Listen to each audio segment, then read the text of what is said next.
ஒரு பிள்ளை நல்லா வராததுக்கு காரணம் என்ன? பொதுவா பெற்றோர்கிட்டையும் குறை இருக்கும், பிள்ளைகிட்டையும் குறை, ரெண்டு சைட்லையும் குறை இருக்கும். ஆனால் சில நேரம் நம்ம எப்படி எடுத்துப்போம், இவங்க தான் சரியாக வளர்க்கலன்னு. வெறும் அப்படி இருக்காது. அநேகமாக பிள்ளையும் ஒழுங்காக ரெஸ்பாண்ட் பண்ண வேண்டிய விதத்தில் ரெஸ்பாண்ட் பண்ணியிருக்காது. சில நேரம் பெற்றோர் செய்ய வேண்டிய காரியங்களை செய்தும் சில விதிவிலக்கான பிள்ளைகளும் இருக்கிறாங்க. நல்ல பெற்றோருக்கு ஒரு முரட்டாட்டம் பண்றது, அந்த மாதிரிலாம். அதாவது பிள்ளைகளுக்கும் ஒரு பங்கு இருக்குன்னு சொல்ல வரேன். எல்லாமே பெற்றோர் கையில் இருக்குன்னு கிடையாது. பிள்ளைகளும் ஒரு மனுஷன், அவங்களுக்கும் ஒரு சாய்ஸ், ஃப்ரீ வில்ல கொடுத்திருக்கிறார் தேவன். சில காரியங்களை தீர்மானிக்கக்கூடிய ஆற்றலை கொடுத்திருக்கிறார். அந்த பிள்ளை விரும்பி சரியானதை தேர்ந்தெடுக்க வேண்டும். அதுதான் நீதிமொழிகள் சொல்றாரு. என் மகனே, நான் சொல்றதை கேட்டுக்கப்பா, விட்டுறாத. 13 அதை மனசுல வச்சுக்கிட்டு வாசிங்க. 13 ஞானத்தை கண்டடைகிற மனுஷனும் புத்தியை சம்பாதிக்கிற மனுஷனும் பாக்கியவான்கள். அதன் வர்த்தகம். இப்ப ஞானத்தை மகன்கிட்ட சொல்றாரு, ஏப்பா ஞானத்தை தேடுப்பா, ஏன்னா ஞானத்தை கண்டடிச்சிட்டேன்னா நீ பாக்கியவான். என்னத்தையோ சம்பாதிக்க பார்க்காத, புத்தியை மூல சம்பாதிச்சிரு.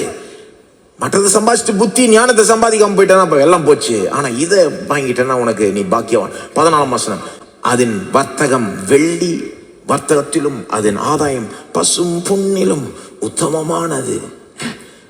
15 முத்துக்களை பார்க்கிலும் அது விலையேறப்பட்டது, நீ இச்சிக்கத்தக்கது ஒன்றும் அதற்கு நிகர் இல்லை.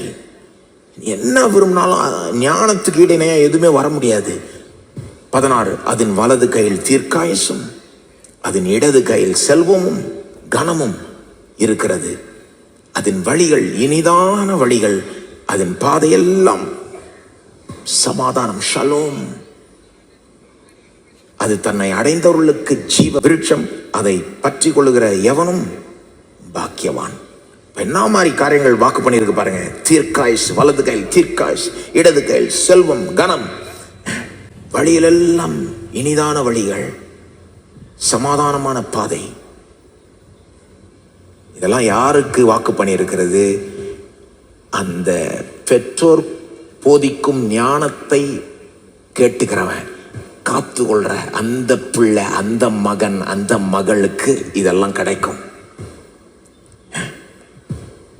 அப்போ பிள்ளைகளே, உங்க கையில் இருக்கு உங்க வாழ்க்கை.